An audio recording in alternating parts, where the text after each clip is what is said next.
You're a long way from home, big fella. A little bit. Long way from home. What's up, dog? Act like all my stuff's not right behind you. Exactly. Alright, y'all. What's going on? Welcome back to the sit down. This is now episode 15. 15. Holy smokes. They go by quick. And as you can see, I got a very, very special guest. This is my brother right here. This is the kind of person that you would say, blood couldn't make you any closer. We grew up together. When I first met him, he was 3 and I was 5. And we grew up next door neighbors from each other up in Pomfret. That's my good friend, Billy. Billy, introduce yourself to the people at home. How's it going? I'm Billy. Like Colin said, blood really couldn't make us any closer. Every single day when we were younger, we spent together to the point where it was like, we actually were joking about this earlier, because I eat really fast, and we think it's because I used to rush to eat my meals so I could just go back over his house as soon as I possibly could. So I think that's where I got that habit from. But yeah, so what else do you want to know? So let's kind of dive into career, right? Because we kind of both sort of just by happen chance kind of ventured into 2 very similar career choices. Me going into physical therapy. I think it's for similar reasons. I would agree, yeah. And then you going into athletic training. So kind of tell me about the whole process. What was kind of the decision for you, Billy, to even get into athletic training in the first place for you? Yeah. So when I was a freshman in high school, I broke my arm playing football. Mm-hmm. And I remember, sports were both of our lives growing up. That's all we did when we hung out too. We just played sports in the yard and stuff. Remember those World Series and stuff like that? We played 7 games in a day. We lost every time. Oh, but that's fine. But yeah, so I broke my arm my freshman year of high school playing football. And I remember kind of being lost, in the whole situation, because my school didn't have an athletic trainer at the time. This is, a lot of high schools didn't, and it's really grown right now, which is awesome. But a lot of high schools didn't at this time. So when I got hurt, I was kind of on my own for rehab or even what to do. I didn't even know it was broken. I tried to go back in the game at halftime, and my coach was like, "No, sit your ass down. You're not going back to the game." So, so that whole thing happens, and I ended up doing a lot of research on my own, looking up online rehab stuff, because I wanted to be back for baseball in the spring, obviously, and to be able to play that. And so I did a lot of rehab stuff on my own. I went to PT, of course, once I had my surgery, and then in looking all that up, I found out what an athletic trainer was and the importance of them and why high school should have them. So then, it was kind of at that point where I was like, a lot of kids aren't going to be as motivated to go out and do the research that I did. Sure. A kid like that could get hurt like that so early on in their life and be like, that's it, I'm done. I just won't play sports anymore. I'll get better from this, but there's no point in going back. Where I want to be the person who motivates that kid, no, you're going to get better and you're going to be better than you were before, and then we're going to get you back out there and it's going to be great. So that's really why I always wanted to be an athletic trainer, and it was from that moment on, I was like, I don't want any kid to have to go through the struggles that I went through. I want to be there for them so they can have that resource and get back to being healthy and playing sooner rather than later. That's so interesting too, because there's a couple things in that story that I didn't even know, and I feel like we pretty much knew everything about each other, right? I didn't really know, at the time, that you had done a lot of that research, kind of behind closed doors about it. I didn't even really know you wanted to be an AT until you had got to UConn. Yeah. We never really talked. I didn't really either. I had no idea what I was trying to do. But I think the one thing in that story that was really kind of interesting was the fact that, that feeling of being lost, right? Mm-hmm. It's such a weird thing, right? And I don't think people can really understand it. Maybe with this whole COVID year, having things, forcefully taken from you. Mm-hmm. But, for us, being extremely driven by athletics, right? Pretty much defining ourselves through sports. Yeah. To have that taken from us at very inopportune times in our lives, you being a freshman and me being a senior, mm-hmm. It was, it definitely, it makes you grow up a little bit. It does. And that's the thing, when you say lost, it's really a feeling that I would have never experienced otherwise, because you really, when something so important to your life gets taken away from you, every single day of my life, after school or whatever, I would go to a sports practice, right. And I was never bound for the league or anything, definitely not. That was never the goal, but it was still such a big part of my life that it was like every single day having that opportunity to go do something being taken away, and just kind of like going home and sitting there like, well, now what do I do with my free time? It's like, it's jarring, and that lost feeling is something that like a lot of people would never understand until they've gone through it. And you know what's so funny? You know, like us growing up, we got so lucky because we were talking about this with my mom a couple of days ago. You know, we never really got hurt significantly ever. Like when we were playing together, yeah, we got some bumps, we got some scrapes, maybe I cut our hand off, whatever the case may be. But we never got substantially hurt, which is a godsend. Considering some of the things we did, absolutely. And I remember that freshman year for you.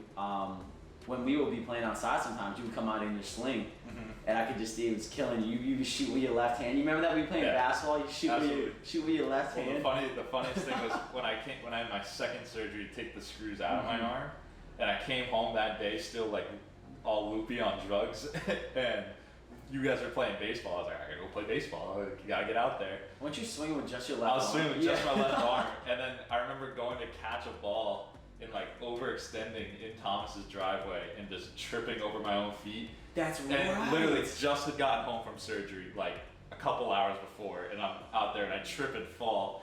And I just remember like tucking and rolling my arm. I hit every part of my body but my arm. It was a miracle. I'm so lucky I didn't have to just go right back. I remember that. That's a funny story, man. Good times. Yeah. You could hit some bombs off Bergendah's front lawn. Oh yeah. You remember putting those in my house? You put them like off the roof. Yeah. Just put them off the roof. It was nuts. But Billy, how was it for you? You know, because you had gone to UConn. For the people who didn't know, you went to UConn. Yep. You know, when you started to kind of go into that whole process of kind of attacking, the athletic training part of school, how was that for you? Did you feel like it was what you thought it was going to be? Did you feel like it was more challenging, less challenging? How was that whole process? It's a lot of work. That's what it was. It's a lot of work. So the normal athletic training schedule, and they've actually changed it a lot since I went there because now it's only like a graduate program in most places. Gotcha. So, now what does that mean exactly? So before it was you could get a 4-year undergrad in athletic training, and then you would go to you could go to graduate school, get your master's in athletic training again. Gotcha. And then do whatever from there. Now it's actually a program that, I don't know all the specifics of it, but I know you apply in at some point, and it might be your senior year of your undergrad. You apply in at this point, and you have to get in, and then you kind of start grad school straight from there, almost like a PT school where you kind of like work in, and it's like 3 more years of just athletic training. So same thing as me, it'd be 7. Yeah. Gotcha. But so the way I went through it is you would go to class in the morning, usually like 8 to 12-ish, 1 at lunchtime around there. And in the afternoon, you go to a clinical site. So I worked with a bunch of different things. I worked with UConn football, Loomis Chaffee High School, which is a private school. I remember that. Yep. Yeah. UConn women's soccer, and then Pomfret actually was my last rotation. That's right. Did you go there in the spring? Yeah, spring of my senior year, I was at Pomfret, and I got real lucky with an opportunity because their assistant athletic trainer was leaving, and he was like, "Hey, I'm leaving. You're graduating. You should apply." And I was like, "Works for me." And so I'd already kind of like set the table there. I made some good connections there. And I ended up getting lucky and getting a job there, and I'm still there today. I'm very happy. Can't complain, that's for sure. That's it. And it's hey, it runs deep, bro. Yeah. Those Pomfret roots run deep, dog. Exactly. You can't escape, man. They get you locked in there for life, bro. Exactly.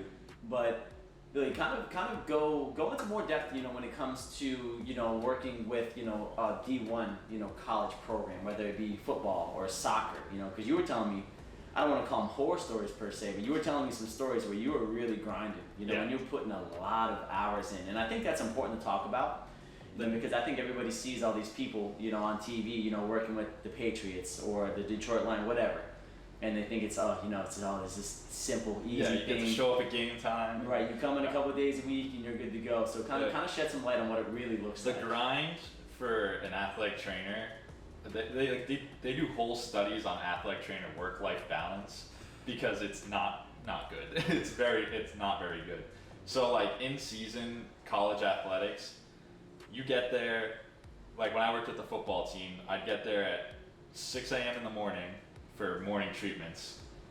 You know, so we're hurt. Any guy who's like hurt and like out, considered out, you know, they gotta go to treatments 6 a.m. in the morning, and that could be in the pool, that could be out in the field, in the training room, doing stuff, and just rehabbing them back. And then you go from that to the kids will usually go off to practice. So the athletic trainers, then that's when you catch up on your notes and stuff, and that's when you. I mean, you get kids who will come in, like, I don't have a class at this time, so you tell them to come in at this time or something like that. But you're prepping for practice later, you're restocking, you're cleaning stuff, you're making sure all your stuff's in order, and then doing your notes, making sure you're keeping up on that. And then, what does that mean, notes? So you gotta do like write-ups on everyone you treat or who gets hurt. So it's like a form of documentation. Yeah, exactly. Just cover yourself. Right. And then also so you can basically look back and be like, okay, I did this with this person. Carry over treatment. Yeah. So it's just all communication between all medical professionals at that point.